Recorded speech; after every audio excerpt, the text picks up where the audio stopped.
Welcome to your channel name, जहां डर खत्म नहीं होता। आप देख रहे हैं नेटवर्क 33 राजकुमार के साथ। तो चलिए बढ़ते हैं आज की एक और भूतिया कहानी की ओर। दोस्तों, वो एक अंधेरी और सुनसान रात थी। जितनी दूर नजर जा रही थी, सिर्फ घना काला अंधेरा ही दिखाई दे रहा था। इस अंधेरी रात में बस मेरे ट्रक की हेडलाइट का ही एक सहारा था। NH 52 की उस सुनसान सड़क पर पुराने गाने सुनते गुनगुनाते हुए मैं और मेरा हेल्पर जावेद अपनी मस्ती में मस्ती से ट्रक चला रहे थे। झालावाड़ जिले में एक पावर प्लांट पर हमें एक मशीन पहुंचानी थी। रात के करीब अभी 2:30 बजे होंगे और अभी हमारी मंजिल अंदाजन 180 किलोमीटर दूर थी। करीबन 8 से 9 घंटे से लगातार ट्रक चलाने की वजह से अब मुझे थकान और नींद दोनों ही एक साथ हावी होने लगे थे। कुछ दूर आगे बढ़ने के बाद मुझे एक छोटी सी चाय की टपरी नजर आई। उसे देखते ही वक्त को जरा भी बर्बाद ना करते हुए मैंने गाड़ी को साइड में लगाकर जावेद से कहा कि उस टपरी से 5 से 6 कप चाय पैक करा लें। जावेद के उतरने के साथ ही मैंने भी गाड़ी को चालू छोड़कर पीछे की सीट पर लेटने की सोची। फिर कुछ 10 से 15 मिनट मैंने कमर सीधी की और इतने में ही जावेद भी आ गया। हम दोनों ने अपने अपने ग्लास में चाय डाली और सामान में रखे हुए टॉस निकालकर खाने लगे। यकीन करना दोस्तों, मैं पिछले 15 सालों से ट्रक का सफ़र कर रहा हूँ। 10 साल हेल्परी और उसके बाद से ड्राइवर बनकर मैंने भारत के हर राज्य में सफ़र किया है और हर जगह के खाने और चाय का स्वाद ले चुका हूँ। पर इतनी प्यारी मसालेदार चाय मैंने अपने जीवन में आज तक नहीं पी थी। उस चाय का स्वाद मेरी जुबान को आज भी याद है। चाय खत्म होते ही मैंने फौरन ही जावेद को दोबारा से उस टपरी पर जाकर थोड़ी चाय और लाने को कहा। पर दोस्तों, वहां पहुंचते ही जावेद ने मुझे फ़ोन करके बोला, अरे उस्ताद जी, यहाँ से तो टपरी ही गायब हो गई है। उसकी ये बात सुनकर मैंने उसे डांटते हुए बोला कि अबे चाय में भांग मिलाकर लाया था क्या? इतनी सी देर में कोई टपरी भला कैसे गायब हो सकती है? पर जब वो अपनी बात पर ही टिका रहा तो मैंने खुद वहां पर जाकर देखने की सोची और जैसे मैंने गाड़ी से निकलकर जावेद की ओर अपने कदम बढ़ाए तो वहां सच में कोई टपरी थी नहीं। आसपास टॉर्च मारकर देखने पर पता चला कि हमने जहां वो टपरी देखी थी वहां पर अब खाई थी। असमंजस और डर की स्थिति में हम भागते हुए ट्रक में चढ़े और वहां से सीधे प्लांट पर रुके। डिलीवरी पूरी करके हम दोनों ने कुछ देर वहीं आराम किया और सुबह निकलने से पहले वहीं के एक कर्मचारी को पिछली रात की घटना बताई। फिर सारी बात गंभीरता से सुनकर उसने मुझसे कहा कि हमारा सामना खुदा की एक मखलूक जिन्नात से हुआ था। क्योंकि वो अच्छे जिन्नात थे इसलिए हमें कोई परेशानी नहीं हुई और मनी मन उन जिन्नातों से शुक्रिया अदा करने को बोला। वहाँ से निकलने में हमें दोपहर हो गई थी और हम सीधे जयपुर के लिए निकल गए। जयपुर पहुँचकर गाड़ी लोड करा के हमें झारखंड जाने को कहा गया। इसी तरह एक के बाद एक डिलीवरी पूरी करते हुए मेरा काम अच्छे से चलने लगा और एक दिन मैंने अपनी खुद की गाड़ी खरीद ली। हालांकि वो एक पुराना ट्रक था पर मेरे लिए तो किसी महल से कम नहीं था। मैं और मेरा हेल्पर जावेद अपनी मस्ती में हमारे नए ट्रक से डिलीवरी करते और वक्त के साथ हमारी आर्थिक स्थिति में भी बहुत सुधार आ गया। पर वो कहते हैं ना, एक बार नज़र लगने की देरी होती है। फिर एक दिन की बात है, मैं मंडी शहर से डिलीवरी पूरी करके लौट रहा था। अक्सर हम ट्रक ड्राइवर कुछ ढाबों को नज़र में रखते हैं जहाँ का खाना अच्छा और सस्ता हो, साथ ही नहाने और वॉशरूम की सुविधाएं भी। मंडी शहर के रास्ते में ऐसा ही एक ढाबा मेरी नज़र में था, पर पता नहीं कैसे उस दिन वो ढाबा बंद था, जिस वजह से हम आगे बढ़ चले और ट्रैफिक से बचने के लिए एक अनजान सड़क पर निकल गए। कुछ घंटे गाड़ी चलाने के बाद अब दिन ढलने लगा था। तभी मेरी नज़र दूर से चमकते हुए छोटे छोटे बल्बों पर पड़ी। देखकर साफ समझ आ रहा था कि वहाँ पर एक ढाबा मौजूद होगा। गर्मियों का वक्त होने की वजह से दिन भर गाड़ी चलाते हुए मुझे बहुत ही पसीना हो गया था, इसलिए फौरन उस ढाबे पर गाड़ी खड़ी करके मैंने नहाने की जगह का पता किया। अगर उस ढाबे और जगह के बारे में मैं थोड़ा बहुत बताऊं तो घने पेड़ों के बीच से जाती कच्ची सड़क के किनारे बांस और पाल से उस ढाबे का ढांचा खड़ा किया गया था। उसे देखकर साफ पता चल रहा था कि वहाँ ज़्यादा लोग आते नहीं हैं और वो बहुत ही ज़्यादा पुरानी जगह है। जिन खाटों पर बैठकर लोग खाना खाते थे उन पर भी वक्त की मार साफ साफ नजर आ रही थी। बहरहाल मैंने अपना नहाने का सामान लिया और वहाँ काम कर रहे बच्चे के बताए मुताबिक ढाबे के पीछे वाले जंगल में कुछ 20 से 25 फीट दूरी बनी एक टंकी के पास जा पहुंचा। अंधेरा भी धीरे धीरे उस जगह को अपने आगोश में लेने लगा था, इसलिए जल्दी जल्दी अपना काम खत्म करके मैं लौटने लगा। तभी लकड़ियां टूटने की आवाज़ मेरे कानों में पड़ी। हालांकि ये कोई बड़ी या डराने वाली बात नहीं थी, पर जिस माहौल में मुझे ये आवाज़ सुनाई दी थी वो यकीनन डरा देने वाली थी। एक मन कर रहा था कि सीधे अपने रास्ते की ओर चलता रहूं, वहीं दूसरी तरफ आवाज़ का कारण जानने की उत्सुकता भी मन में बढ़ती चली जा रही थी। जी हाँ, आप सभी ने सही सोचा। मैं ढाबे की तरफ ना जाकर जिस तरफ से मुझे उन लकड़ियों के टूटने की आवाज़ आई थी, मैं उस ओर मुड़ गया। अंधेरे की वजह से मुझे कुछ साफ तो नज़र नहीं आ रहा था, पर अपने मोबाइल की हल्की सी रोशनी में मैंने उस आवाज़ का पीछा करना जारी रखा। कुछ 5 मिनट ही गुजरे होंगे और वो आवाज़ अचानक से गायब हो गई। मुश्किल से 10 कदम बढ़ने के बाद मैं हर दिशा में अपने मोबाइल की टॉर्च से देखने लगा और तभी मेरे पैर में एक तीखा सा दर्द उठा। उस दर्द की चुभन से मेरी चीख निकल गई और जैसे ही मैंने अपने पैर पर लाइट मारी तो मैंने देखा कि मैंने एक टोटके पर अपना पैर रख दिया है। कीलों से भरे नींबू पर चढ़ने के कारण एक कील मेरे पुराने चप्पल से आर पार हो गई।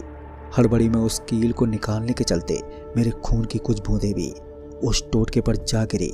डर मेरे शरीर पर अब पूरी तरह से हावी हो गया था और अब मुझे मालूम भी था कि मैंने एक बहुत ही बड़ी गलती कर दी है। पर ऊपर वाले पर भरोसा रखते हुए मैंने उस टोटके को वहीं छोड़कर मन में माफ़ी मांगी और लंगड़ाते हुए ढाबे पर पहुंचा।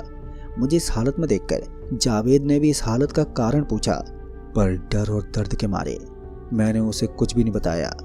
थोड़ी देर में हमारा खाना भी तैयार हो गया था और बेमन से थोड़ा खाना खाकर साथ ही रात के लिए कुछ खाना पैक करके हम दोबारा से ट्रक में बैठ गए।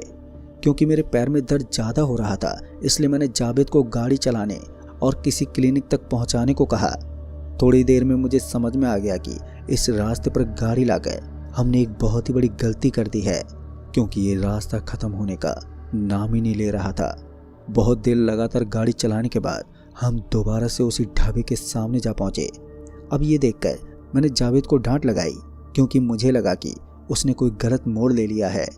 पर नरम और दबी हुई आवाज़ में उसने मुझसे कहा, उस्ताद जी, मैंने तो कोई मोड़ लिया ही नहीं है, हम तो बस सीधे चले जा रहे हैं। उसकी आंखों में सच्चाई की चमक साफ नजर आ रही थी, जिस कारण मुझे उसकी बात पर भरोसा करना ही पड़ा। अब मेरी नज़र पूरी तरह सड़क पर थी। वो सच में सड़क पर गाड़ी को सीधा चला रहा था, पर लगातार हम घूम फिर के एक ही जगह पर पहुंच रहे थे। 2 से 3 बार जब गाड़ी उस ढाबे के सामने से निकली तो मुझे समझते देर नहीं लगी कि हम एक छलावे के जाल में फंस चुके हैं।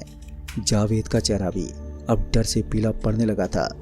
गाड़ी में बैठने के बाद मैंने चोट को साफ करके मेरे पास रखी पट्टी उस पर बांध ली थी और दर्द की दवाई भी खा ली थी। मेरे पैर के दर्द में भी अब मुझे काफ़ी आराम लग रहा था। अतः मैंने जावेद को गाड़ी रोककर बिना बाहर निकले सीट बदलने को बोला और अपने फ़ोन में आयतुल कुर्सी लूप पर चला दी। केबिन में आयतुल कुर्सी की आवाज़ के साथ ही थोड़ी पॉजिटिविटी भी महसूस हुई।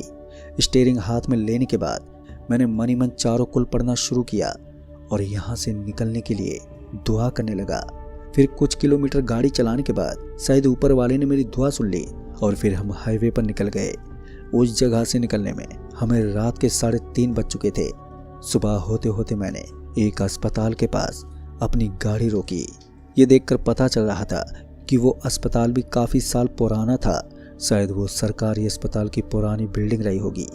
जंग लगे बोर्ड पर तो नाम समझ में नहीं आ रहा था, पर वहाँ की दीवारों से पपड़ी बनकर उतर रही कलर कोडिंग और जलती बुझती ट्यूबलाइट से वो सरकारी अस्पताल ही मशहूर हो रहा था।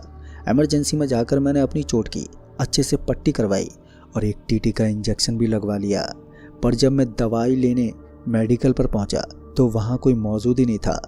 फिर कुछ देर इधर उधर देखने के बाद मैं पलटकर जा ही रहा था कि पीछे से किसी ने मेरा नाम पुकारा। अनजान जगह पर अपना नाम सुनकर मेरी रीढ़ की हड्डी में सिरहंसी दौड़ गई। डरते हुए मैंने गर्दन घुमाई तो मेडिकल के अंदर से एक आदमी मेरी दवाई की पर्ची पकड़े खड़ा था। उसे देखकर मुझे याद आया कि मैंने पहले ही अपनी दवा की पर्ची काउंटर पर रख दी थी और पलटकर जाते वक्त उसे काउंटर से उठाना भूल गया था। अस्पताल से निकलकर हमने एक ढाबे पर गाड़ी खड़ी की और दोनों गाड़ी में ही सो गए। दोपहर में मुझे एक बड़ा ऑर्डर मिला। खाना खाकर हम ऑर्डर लोड करने पहुंचे ही थे कि जावेद के घर से फ़ोन आया कि उसके पिताजी की तबीयत गंभीर रूप से ख़राब होने की वजह से उसे फ़ौरन ही घर जाना पड़ा। अब मैं ट्रक में अकेला ही रह गया था, पर ऑर्डर वक्त पर पहुंचाना था, इसलिए जैसे ही गाड़ी में सामान लोड हुआ तो मैं सीधे मंजिल की ओर चल दिया। फिर करीब आधी रात के वक्त मेरा ट्रक अचानक से बंद पड़ गया। मैंने 102 बार ट्रक की चाबी घुमाई तो एक अजीब सी आवाज़ होती, पर नतीजा कुछ नहीं निकलता। हाईवे पूरी तरह से सुनसान था। एक आधी गाड़ी गुजरती, पर वो भी अपनी रफ्तार से निकल जाती। पर अच्छी बात ये थी कि गाड़ी के बंद होने के बाद भी मैंने जैसे तैसे उसे साइड कर दिया था। जब कई बार कोशिश करने के बाद भी गाड़ी चालू नहीं हुई तो मैं स्टीयरिंग पर सिर रखकर खुद को कोसने लगा, क्योंकि सड़क पर मेरे अलावा और कोई मौजूद ही नहीं था। इसलिए सन्नाटा अपने सबसे खौफनाक रूप में फैला हुआ था और अचानक से उस सन्नाटे को चीरती हुई एक अजीब और डरावनी औरत जैसी आवाज़ मेरे कानों में पड़ी।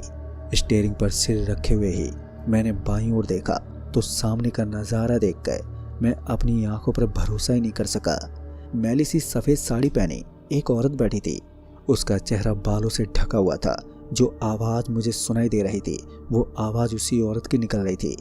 जैसे मेरे दिमाग को हालातों का जायजा हुआ तो मैंने अपनी सारी ताकत जुटाकर गाड़ी का दरवाज़ा खोल उससे कई फीट दूर भाग गया। कुछ देर में वो आवाज़ जैसे अचानक ही आई थी, उसी तरह वो गायब भी हो गई।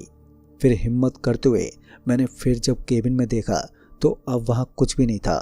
खुद को संभालते हुए मैंने गाड़ी का बोनट खोला और जितना कुछ मुझे समझ में आता वो सब कुछ करके देख लिया था, पर ट्रक चालू होने का नाम ही नहीं ले रहा था।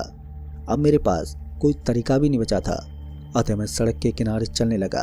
अब इसे ऊपर वाले का इशारा समझूं या कुछ और। पास के पत्थर पर एक नंबर मैकेनिक के नाम से लिखा हुआ था। वक्त को ज़रा भी बर्बाद ना करते हुए मैंने फ़ौरन ही उस नंबर पर कॉल मिला दिया। कई बार कॉल करने के बाद बड़ी मुश्किल से मैकेनिक ने फ़ोन उठाया और सुबह ही आने पर अड़ा रहा। अब मेरे पास सुबह का इंतज़ार करने के अलावा और कोई विकल्प ही नहीं था। सुबह हुई तो मैकेनिक भी आ गया, पर यकीन करना जैसे उसने चाबी घुमाई तो पहली ही बार में गाड़ी स्टार्ट हो गई। हैरानी भरी नज़रों से गाड़ी को देखते हुए मैंने मैकेनिक को उसके पैसे दिए और अपनी मंजिल की ओर बढ़ चला। दोस्तों, पूरी रात खराब होने की वजह से मुझे डिलीवरी करने में देर हो गई, जिस वजह से मेरा काफ़ी नुकसान भी हुआ। पर यह सिर्फ शुरुआत थी। एक के बाद एक अलग अलग दिक्कतें मेरे ट्रक में आती रही। कभी एक्सेल टूट जाता तो कभी एक साथ 2-3 टायर फट जाते। इसके साथ ही मुझे बंद जगहों में वो औरत भी अक्सर नज़र आती। धीरे धीरे मेरा मानसिक संतुलन अब खराब होने लगा था। जो ट्रक ड्राइवर मेरे दोस्त हुआ करते थे, अब उन्होंने भी मुझसे दूरी बना ली थी। अगर मैं सोने के लिए लेटता तो मुझे कोई जोर से थप्पड़ मारकर उठा दिया करता था। उस टोटके पर पैर रखने की महज 8 दिन के अंदर ही मेरी हालत इतनी खराब हो चुकी थी कि ना तो मेरे पास कोई काम था और ना ही पैसा। और मैं कितना भी नहा लेता, पर एक अजीब सी बदबू ने मेरे शरीर को जकड़ लिया था, जिस कारण लोग मुझसे दूर भागने लगे। सच कहूँ तो मेरी हालत सड़क के किनारे बैठे भिखारी जैसी हो चुकी थी। कई दिनों से ठीक से ना सोने की वजह से मेरी आंखें लाल रहने लगी। फिर एक सुबह मेरे एक पुराने क्लाइंट का मेरे पास फ़ोन आ गया। उन्हें अर्जेंटली एक बड़ा ऑर्डर पहुंचाना था। वो फ़ोन मेरे लिए अंधेरी ज़िंदगी को रोशन करने आई उम्मीद की एक छोटी सी किरण की तरह था। मैंने फ़ौरन ही खुद की हालत सुधारी और नहाकर गाड़ी में आयतुल कुर्सी चलाकर अगरबत्ती जलाकर सफ़र की दुआ की। उस दिन वो 15 घंटे का रास्ता मैंने सिर्फ 10 मिनट में पूरा कर दिया। हालांकि मुझे ज़्यादा पैसे नहीं मिले थे, पर इतने मिले थे जिनसे मैं गाड़ी की सर्विस करा सकूं। खुशी खुशी अपने घर जाते वक्त मुझे रास्ते के बीचों बीच वही औरत खड़ी हुई दिखी। उसे देखते ही मैंने फ़ौरन ही ब्रेक लगाए, पर गाड़ी उसके आर पार हो गई। अचानक ही ब्रेक लगने की वजह से गाड़ी स्किड करते हुए रुकी। गाड़ी के रुकने के बाद जैसे ही मैंने बाईं तरफ देखा तो वही औरत मेरे पास की सीट पर बैठी हुई थी। अचानक ही उसने मेरी गर्दन पकड़ी और ताकत से मुझे सामने वाले शीशे से बाहर निकाल फेंका। सड़क पर गिरते ही मैं बेहोश हो गया और जब मेरी आँख खुली तो कई लोगों की भीड़ ने मुझे घेरा हुआ था। लोग आपस में एक दूसरे को एम्बुलेंस बुलाने की कह रहे थे। मैंने उठने की कोशिश तो की, लेकिन एक आदमी भीड़ से निकल कर आया और उसने मुझे उठाकर डिवाइडर पर बैठा दिया। होश संभालने के बाद हाईवे पुलिस के अधिकारी ने मुझसे घटना की जानकारी मांगी, पर मैं उसे क्या बताता। मैंने उसे बहाना बनाया और कुछ देर में मैं वहां से निकल गया। अपने कमरे पर पहुंचकर मैं बिस्तर पर लेटा और इतने दिनों से ना सो पाने की वजह से मेरी आंख जल रही थी। अभी मैंने बस आंखें बंद की थी कि तभी एक तेज थप्पड़ मेरे मुंह पर पड़ा। थप्पड़ इतना तेज था कि मेरे कान से खून निकल गया। अब मेरे बस में नहीं था कि मैं इससे ज़्यादा सहन कर पाता। मन में ख्याल उमड़ा कि डर डर के जीने से अच्छा है कि मैं खुद को ही ख़त्म कर लूँ। अतः मैंने गाड़ी से रस्सी निकाली और खुद को फांसी लगाने वाला था कि मेरे कमरे का दरवाज़ा बजने लगा। दूसरी तरफ जावेद खड़ा था। जब उसकी आवाज़ मैंने सुनी तो भागते हुए दरवाज़ा खोल दिया और उसे गले लगाकर फूट फूट कर रोने लगा। जावेद ने मुझसे कई बार पूछा, पर जब तक मेरा मन हल्का नहीं हुआ तो मैंने बस उसे कस के पकड़े रखा। आंसू मेरी आंखों से झरने की तरह बह रहे थे। वक्त का पता नहीं, पर जैसे तैसे कर जावेद ने मुझे चुप कराया और पानी पिलाकर मुझसे इस हालत की वजह बताने को कहा। उसके बार बार पूछने पर मैंने उसे सारी घटना विस्तार से बताई। सब कुछ सुनते उसने मेरा सारा सामान बांधा और मुझे सीधे अपने गांव ले गया। उस दिन से पहले मुझे इस बात का अंदाजा भी नहीं था कि जावेद का परिवार इन सब चीज़ों का उतारा भी करता है। जावेद के घर पहुंचने में हमें शाम हो गई थी। मगरिब के वक्त उसने मुझसे नहाने को बोला और फिर मुझे अपने साथ उसके घर के कोने में बने एक कमरे में ले गया। पूरा कमरा फूल अगरबत्ती और इत्र की खुशबू में महक रहा था। पश्चिम दिशा की ओर उस कमरे में एक छोटा सा प्लेटफार्म बना हुआ था जिस पर कई दरगाह वाली चादरें और ताज़ा फूल बिछे हुए थे। उसी के पास एक लोहे का मीट पॉइंट था जिसके ऊपरी छोर पर चांद की आकृति थी, साथ ही उस पर लच्छे बंधे हुए थे। वहां बैठते ही जावेद ने मुझसे बोला, देखो उस्ताद, अभी चाचा जी अंदर आएंगे और कुछ क्रिया करेंगे, जिसे करने के बाद उनके शरीर में हाजिरी होगी और बाबा ही आपका इलाज करेंगे। बस आप घबराना मत। कुछ देर वहां बैठे रहने के बाद सफ़ेद कुर्ता पजामा और टोपी पहने हुए चाचा जी कमरे में दाखिल हुए। ताक में रखी काली शॉल उठाई और उससे अपने चेहरे को ढक लिया। फिर अपने दोनों हाथों पर इत्र लगाया और लोहे के पाइप को पकड़ के खड़े हो गए। शायद वो वहां खड़े होकर कुछ पढ़ भी रहे थे। अचानक उनका शरीर कांपा और तेज तेज सांस लेते हुए वो अपनी गद्दी पर बैठ गए। उनके बैठते के साथ ही जावेद ने मुझे उनके सामने जाने को कहा। जैसे मैं उनके सामने बैठा और मैंने सलाम किया कि उन्होंने जवाब के साथ ही मुझे मेरी गलतियां गिनना शुरू कर दिया जो मैंने बीते 10 दिनों में की थी। मैंने रोते हुए उनसे इस परेशानी का हल मांगा तो उन्होंने मुझे एक गिलास पानी दिया और 3 सांस में पीने को कहा। पानी पीने की मुश्किल से 5 मिनट के भीतर ही मुझे उल्टी का मन हुआ। जावेद मुझे पकड़ के पास की नाली पर ले गया और मैंने उल्टी करना शुरू कर दिया, जिसकी शुरुआत हुई गंदे बदबूदार और काले तरल से। फिर बालों का गुच्छा निकलना शुरू हुआ और आखिर में एक काला पड़ा हुआ नींबू मेरे मुंह से बाहर निकला। यकीन मानना दोस्तों, उल्टी करने के बाद मुझे काफ़ी सुकून महसूस हो रहा था और जैसे ही मैं दोबारा उनके सामने बैठा तो उन्होंने मुझे पास रखी इत्र की शीशी से थोड़ा इत्र अपने हाथों में लेकर कपड़ों पर लगाने को कहा।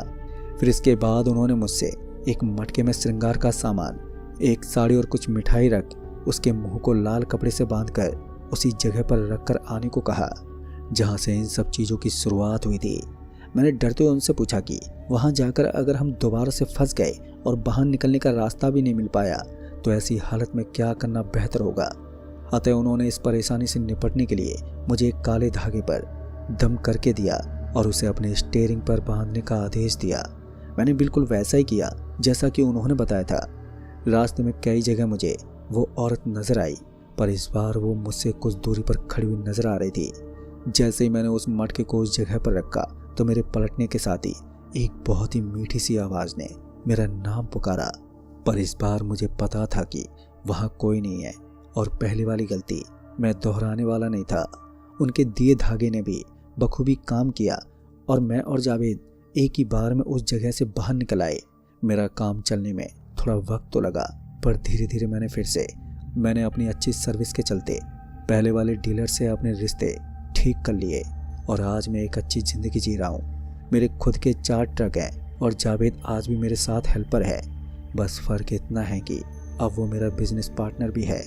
तो दोस्तों, इस कहानी में बस इतना ही।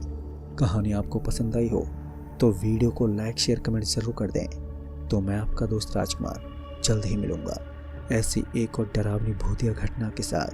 तब तक के लिए बाय एंड टेक केयर।